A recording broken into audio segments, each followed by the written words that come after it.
வணக்கம் அவர்களே. ஒருவர் விபரீதமான முடிவெடுத்து இழந்திருக்கிறார். யார் அப்படின்னு சொல்லி சொன்னா, ஒரு சாதாரண ஆள் இல்ல. ஒரு பதில் பணிப்பாளர். அதுவும் இலங்கை அரசாங்கத்தின் திரைசேரி என்ற பதில் பணிப்பாளர்.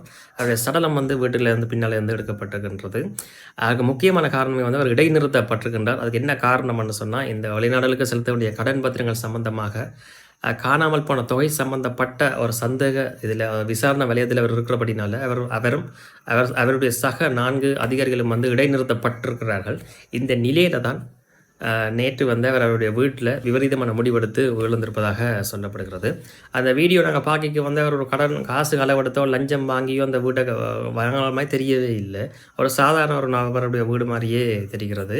இப்ப நான் ஏன் சொல்ல வரேன்னு சொல்லி சொன்னா, அந்த ஒரு லஞ்சம் வாங்கினால் இப்போ புதுசா திடீர்னு வாங்க போறதில்ல. தொடர்ச்சியா வாங்கி கொண்டிருக்கிற ஒரு ஆள் தான் இருப்பினும். அதுவும் அப்படியான பெரிய பதவியில் இருக்கிறார்கள். அவர்களுடைய வீடு பார்க்கவே வீட்ட வச்சே பிடிச்சிடலாம். இது எப்படி இருக்கும் அப்படின்னு சொல்லி. அப்ப இது கட்டாயம் 2 விதமான விஷயங்கள் தான் இந்த விபரீதமான முடிவுக்கு பின்னுக்கு இருக்கும். ஒன்று அவருக்கு பின்னால் ஆள இயக்கியிருக்கலாம். அவரை காப்பாத்துறதுக்காகவோ அல்லது வேறொரு வகையிலயோ அவர் ஒன்று அவர் சொந்தமாக முடிவு எடுத்திருக்கலாம். இல்லைன்னு சொல்லி சொன்னால் ஒரு அழுத்தத்தில எடுத்திருக்கலாம்.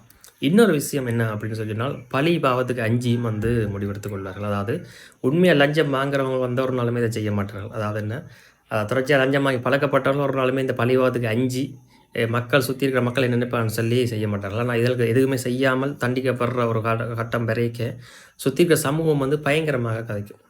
உதாரணமாக சொன்னால் இவர் பிள்ளையே விட்டுருக்காவிட்டா கூட சுற்றி இருக்கிற சமூகம் இடைநிறுத்தியாச்சாம் என்றாலே பெரிய அளவில் அதை என்ன சுற்றில பார்த்து கொண்டே இருப்பாங்க. ஒரு உளவுத்துறை மாதிரி. நீங்கள் என்ன செய்யல வேலையை புரியல இல்லையே நடக்குதுன்னு சொல்லி இல்லையாமண்டா தகவல் எப்படியோ பரவிடும். பரவினாலே அது ஒரு பெரிய ஒரு அவமானத்தை கொடுக்கும். அதுவும் சகோதர இனத்தை பொறுத்த வரைக்குமே அவமானப்படுத்துவது ஏளனம் செய்கிறதுல அவர்கள் நம்பர் 1 உலகத்திலேருந்தே சொல்லிக்கொள்ளலாம். தங்களுடைய சொந்த மக்களையும் படுத்துவார்கள், அடுத்த சக மக்களையும் கூட இருக்கிறவர்களையும் அதே மாதிரியே படுத்துக் கொள்வார்கள். அவ்வளோக்கு ஏளனம் செய்வார்கள். சும்மா பொழுதுபோக்குக்கெல்லாம் எல்லாம் செய்து கொண்டு போகக்கூடியார்கள். அதாவது ஒரு அவமானப்படுத்துறது. அதை என்ன சொன்னால் அவமானப்படுத்துறது. இப்போ நீங்கள் உதாரணம் பார்த்தா தெரியும். இந்த இயக்கம் சம்மந்தப்பட்ட போஸ்டர்கள் நீங்கள் ஃபேஸ்புக்கில் போட்டிங்கன்னா சிரிச்சு போட்டு போகணும். என்ன சொன்னால் என்ன, சிரிக்கிற ஸ்மெல்லியை தட்டி விட அவங்களை அவமானப்படுத்திட்டேன் அப்படின்னு சொல்லி அர்த்தமா. சரியா? அந்த மாதிரி தான் அது. அந்த சூழ்நிலைக்குள்ள இவ்வளோ பெரிய இறுக்கம் இருக்கும்னு நீங்கள் யோசிச்சு பாருங்க.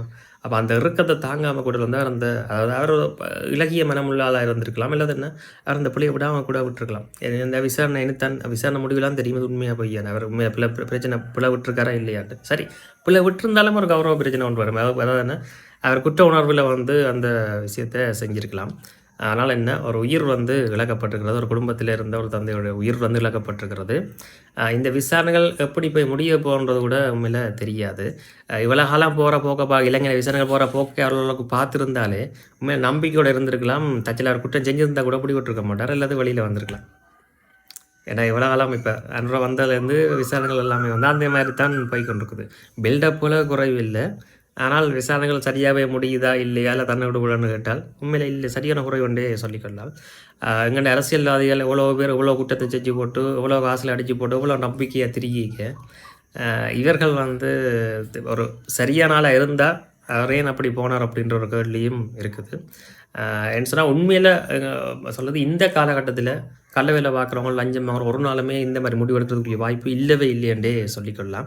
அதுக்கு நல்ல உதாரணம் நாங்கள் பழைய ஒரு கதையை சொல்லலாம். ஹிட்லருடைய பயோகிராஃபி புத்தகத்தில் ஒரு விஷயம் எழுதியிருப்பார்கள். இராணுவம் அல்லது வேறு ஆக்கள் இன்னொரு நாட்டில் சண்டைக்கு போய்க்க அந்த நாட்டில் இருக்கிற வளங்களை திருடு வரலாம், அல்லது காசு சம்பளத்தை எதிர்பார்த்து சண்டைக்கு போகிற ஆக்கள் ஒரு நாளுமே சாகிறதுக்கு விரும்ப மாட்டாங்களாம். ஏன் அப்படின்னு சொல்கிறதுக்கு அவன் சொல்கிறான், அவன் வாழணுமன், அதாவது என்ன, இந்த காசுலாம் அடித்து இந்த வளத்தை திருடி கொண்டே வாழணுமென்று தான் அவன் நிற்கிறான். அப்போ அவன் வாழணும்னு நினைக்க அவன் சாகிறதுக்கு துணிஞ்சு சண்டை பிடிக்க மாட்டான் அப்படின்ற மாதிரி ஒரு விஷயத்த சொல்லுவாங்க. கிட்டத்தட்ட அதே விஷயத்தை நாங்கள் இதுக்கு பொருத்தமாக அதுக்கு ஏற்ற மாதிரி மாற்றி கொள்ளலாம். என்னென்னு சொன்னால், தொடர்ச்சியாக லஞ்சத்தை திருடி காசை ஜெயிக்கிற ஒரு நாளுமே இந்த மாதிரி முடிவு எடுக்க மாட்டான். காரணம், அதை அவன் அனுபவிக்கணுன்ற ஆசை இருக்கிறோடே தான் அதை எல்லாம் அடித்து வச்சிருக்கிறான். விளங்குது? இது உண்மையிலே இந்த மாதிரி முடிவெடுக்கிறதுக்கு பெரும்பாலான சந்தர்ப்பம் இருக்குன்னு சொல்லி சொன்னால், உண்மையில பாவப்பட்டதுகள் அல்லது சூழ்நிலை கருதி இதுக்குள்ள சிக்க வைக்கப்பட்ட ஆக்கள் அல்லது வேலை வாங்கப்பட்டாக்கள் தான் இந்த மாதிரி போகிறதுக்கு வாய்ப்பு இருக்குது. இது பார்க்கலாம் எப்படி போக போகுது அப்படின்னு சொல்லி. இது சம்மந்தமாக உங்களுடைய கருத்துக்கள் இருந்தால் நீங்கள் எங்களுடைய கமெண்ட் செக்ஷனில் தெரியப்படுத்துங்க. நன்றி.